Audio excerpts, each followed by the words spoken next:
BLM Kerala, Tamil Nadu, Pondicherry.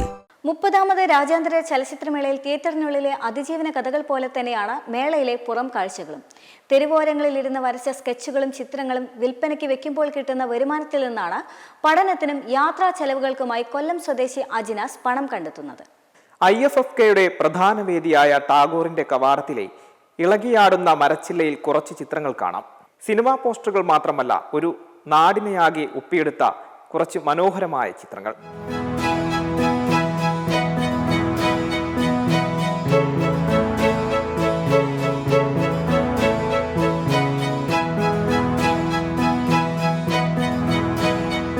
കിട്ടുന്ന സമയങ്ങളിലൊക്കെ വരയ്ക്കണം, അവസരം കിട്ടുന്ന മതിലുകളിലൊക്കെ സ്കെച്ച് ഇടണം, അതും നടന്നുപോയി ചെയ്യണം. അതാണ് അജിനാസിന്റെ ആഗ്രഹം.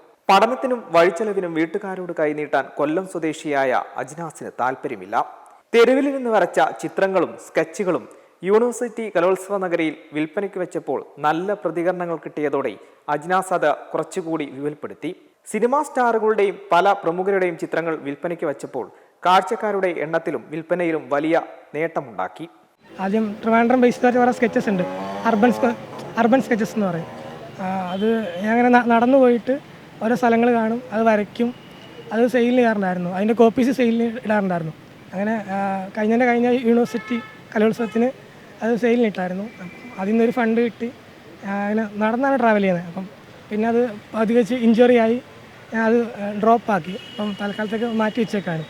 കിട്ടുന്ന വരുമാനത്തിന്റെ ഒരു ഭാഗം പാതി വഴിയിൽ മുടങ്ങിയ യാത്രക്കായി മാറ്റിവെക്കുമെന്നും അജിനാസ് പറഞ്ഞു. ഞാൻ ഇപ്പോൾ കോഴ്സിന് കയറിയിട്ടുണ്ട്. അപ്പോൾ ഫൈൻ ആർട്സ് ആണ്. അപ്പോൾ കുറച്ചുകൂടെ പഠിച്ച് കുറച്ചുകൂടെ എക്സ്പ്രഷനൊക്കെ കിട്ടി, കുറച്ചുകൂടെ നന്നായിട്ട് വരയ്ക്കാനൊക്കെ പഠിച്ച് ഇനി ട്രാവൽ ചെയ്യണം തന്നെ ആഗ്രഹം. ഇതിനകത്തുനിന്നൊരു ഫണ്ട് അതിനോട്ടും മാറ്റി വെക്കുന്നുണ്ട്. M5 news, Thiruvananthapuram. മെമ്പർമാരുടെ നിക്ഷേപങ്ങൾക്ക് ഉയർന്ന ലാഭവിഹിതം നൽകുന്ന കേന്ദ്ര സർക്കാർ സഹകരണ registered society Bharat Lajna multi state housing cooperative society limited.